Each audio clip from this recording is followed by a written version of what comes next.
Namaste. Chapter 4, verses 6, 7, and 8. Though I, a fully liberated soul, am the Lord of all creation, and am in my true self, and abiding ever in my cosmic nature, forever unborn, yet I, by my yoga maya, assume from time to time an outward form. O Bharata, Arjuna, whenever virtue or dharma declines, and vice, adharma, is in the ascendant, I incarnate myself on earth as an avatar, appearing from age to age in visible form. I come to destroy evil and to re-establish virtue. I've explained what it is, how the path is toward God. In the beginning, you become a devotee, and you feel yourself separate from God. Well, you can overcome that thought by thinking that you love God in a way that is lovable. Ram Prasad, a wonderful saint in Bengal who lived in the 18th century, 17 something or other, he wrote a song, "Will that day come to me, mother, when saying, 'Mother, mother, my eyes will flow with tears of love.'" And one time he was out, he was married and he had a daughter, and one time he was out fixing his fence on his property when his little daughter came, and he was singing this song to her, to the Divine Mother. And his daughter said, "Daddy, whom are you singing to?" And he says, "Well, I'm singing to my Divine Mother, but she's very naughty. I keep calling and she won't come." And the little girl laughed and she said, "Well, if she won't come, why do you bother calling her?" And she ran away. Well, he continued his work, and when he came indoors, he said to his wife how their daughter had come and talked to him and asked him questions and so on. And the wife said, "Well, no, that's not possible. She's over visiting friends on the other side of town." And he asked the daughter when she came in, "Were you not here talking to me while I was fixing the fence?" "No, Daddy, I wasn't here. You can ask my friends." Then he knew that it was the Divine Mother who had taken that form. And so it is that you find that God somehow has this beautiful game with you. And sometimes he pretends to be a person close to you. But how many stories there are from the lives of saints, and how wonderful it is to see that when you really give your life to God, he does take care of you. I remember many years ago I was living in California and living in our community up in Ananda above Nevada City. And I came down into San Francisco. I had felt that the Divine Mother wanted me to go back to India after 10 years. And as I was driving, I had the money. I had a little money saved up from classes, which I decided to use toward that trip. Other people had given me money toward that trip. And I had just enough to go there and stay for about 2 months. But as I was driving into San Francisco, my car threw a rod. Now, you don't have to ask me what that is, and thank God I'm here on TV and you can't ask me and I can't answer you, because I don't really know what that means. But I do know this, that what it meant for me was that I had to get rid of that car. It would have cost too much to repair it, and it had too many troubles already. Therefore, it was time for me to get a new one. But I thought, if I get a new car, even a good used car, I'll have to spend my money, and I won't be able to go to India. And I didn't know what to do, so there was no ashram, no church, no anything that I could go to and remain in silent meditation. And so in a restaurant with a lot of other people, I just was sort of talking about what to do, but I couldn't be quiet enough to feel. And finally I said to Divine Mother, "Well, I have had no answer from you as to what I should do, but my common sense tells me that when I come back from India, I will need a car. I live up there in the mountains, and I can't get around without a car." And so I just put it to her frankly. I said, "If you still want me to go to India, you will have to reimburse me." Well, that's not the way people are told to pray to God, but it's the way I've called. And I think Krishna is saying that here when he says, "I'm your friend." and I talked to God, to my Divine Mother as a friend. And so I went in and I spent the money needed to buy a good used car. And I spent about $1,100 on that. Well, that was Friday evening. And on Monday morning, when I got the mail back at Ananda village, there came a letter with a check for $1,000, and it was made out to me personally. And the writer of the letter said, use this as Divine Mother wants you to. How many people in America think of God as the Divine Mother? I didn't know this man, but that was what he wrote. And that enabled me to go to India and spend my 2 months there and to come back. But how many times have I seen that Divine Mother does take care of me? She does answer my questions and so on. Have faith. You will find, people doubt and don't try. Why not be like a scientist? You just experiment. Try it. Is it working? Will it work? You will find that it does work. Give God a chance. Give him a chance to prove himself to you. If you really ask him and ask with all your heart, you will be amazed to see how what you need will come to you. And people have starved to death because they didn't think about God. But God will be there if you give him a chance. And as the scientist makes experiments to find out if something is true, so you can make experiments with this truth too. Give God a chance. Tell him, I need your help and I want it right now. You'll be amazed. He'll answer your doubts. He'll answer your problems. He'll solve your difficulties. Again and again, you'll find that you go through life, as it were, magically. Everything works right for you. And it's all due to him. Again and again I have seen that by loving God and talking to him. Another time, I went to school when I was a boy in Switzerland, and I developed a good taste for Swiss chocolate.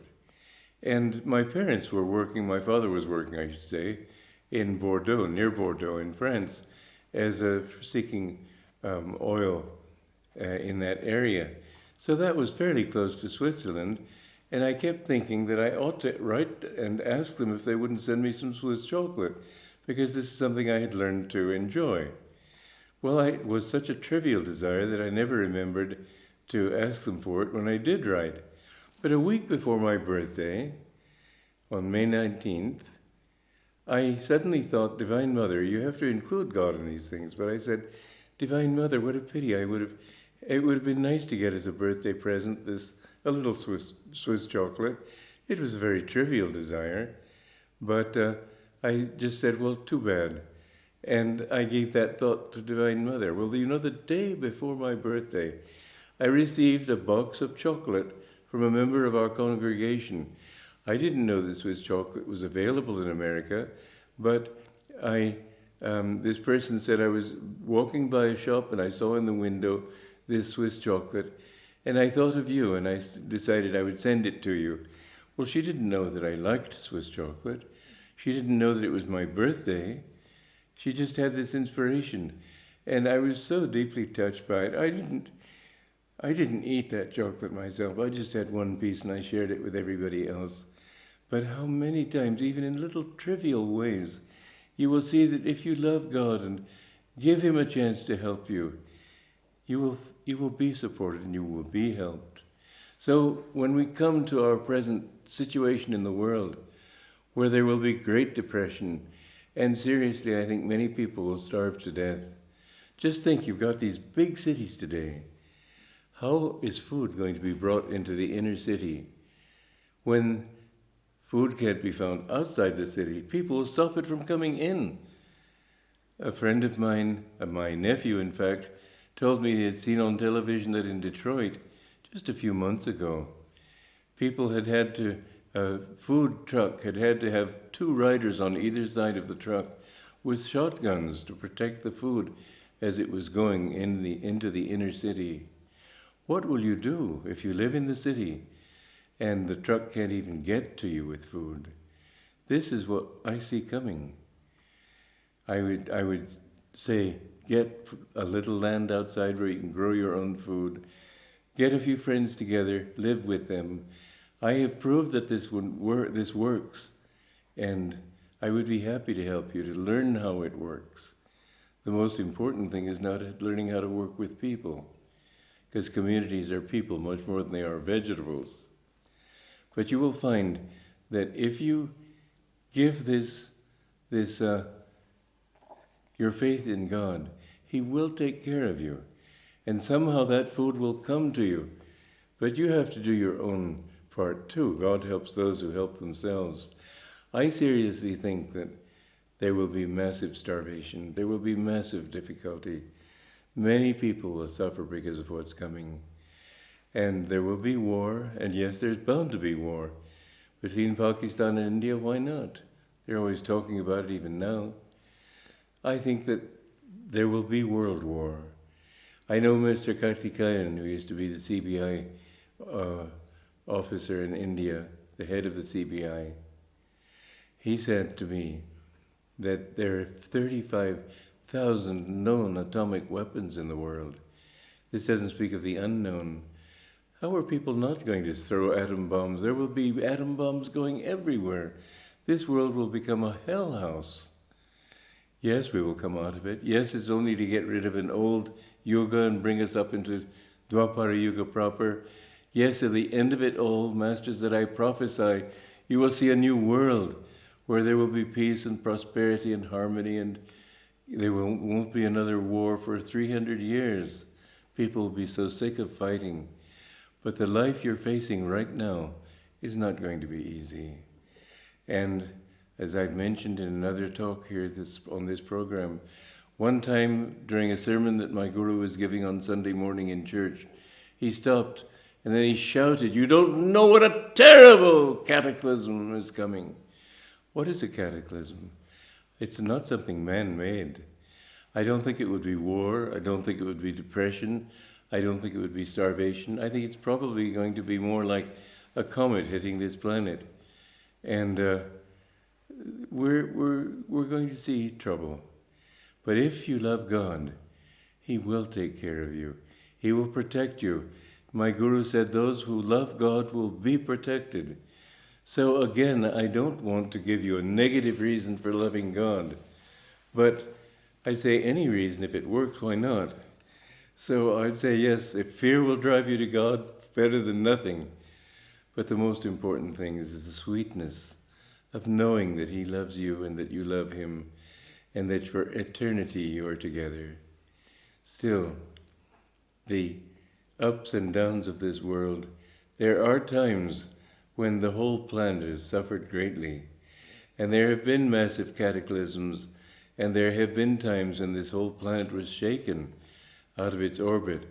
There's a book that was a very interesting one. It's called When the Earth Nearly Died, and its place is about 12,000 years ago, at the similar point of the yugas as we are now, because the yugas take 12,000 years to ascend and 12,000 years to descend. And it said that in that time, a great asteroid or some kind of an interplanetary body hit the Earth, stopped the Earth from its rotation for a bit. I have heard there is was a saint in Italy that talked of 3 days of darkness. Other saints have described this as 3 days of darkness that will come. How could darkness occur? I think that it could be this way, and I'm offering it just as a possibility. But if this heavy body were to hit the Earth might stop in its rotation for a while, and the internal movement of that Earth could bring it to the point where it begins to rotate again. It may then have a new axis, who knows? But if this is the case, and if those days of darkness are due to the stopping of the rotation of our planet, then it will mean that those saints in the West who have talked about 3 days of darkness there, it would probably mean 3 days of light here in India. But can you imagine 3 days of sunshine here? I think people would roast to death. So in both ways, it'll be very hard on the planet. Have faith in God. I'm trying to get you to turn to God by hook or by crook. In other words, to frighten you or to attract you, but in one way or another, if you seek God, you'll be doing the only thing worthwhile for you in your whole life. It doesn't matter how much money you have. It doesn't matter how happy you are in your marriage or in your children or how famous you are or how successful you are. None of these things matter one iota. They just keep the dream going. You have to awaken from this dream and know that my reality is his reality. I am he. Live in the thought that you and he are one. The more you have that positive affirmation, the more you will reach the point of knowing that you aren't this body, you aren't this ego, you aren't this person who wants this or that or the other thing. You are only that infinite one. And God comes in as an avatar, helping people to understand that this ego is something to get rid of, something to transcend. And when you have completely demolished that sense of I am doing it, and you realize that he is doing it all, then you finally reach the point of Jivan Mukta. You become a Jivan Mukta, where you know that you don't have an ego. He is the doer of everything. Now, an avatar is beyond Jivan Mukta, because the Jivan Mukta has the memory of countless past lives to overcome that karma by releasing that memory into the infinite and remembering that it was God who became a pirate, who became a businessman, who became this thing and that thing. But it was all God's acting. When you finally get rid of those memories and dissolve everything into God, then you become completely free. When you come down from that state of freedom is when you become an avatar. Joy to you.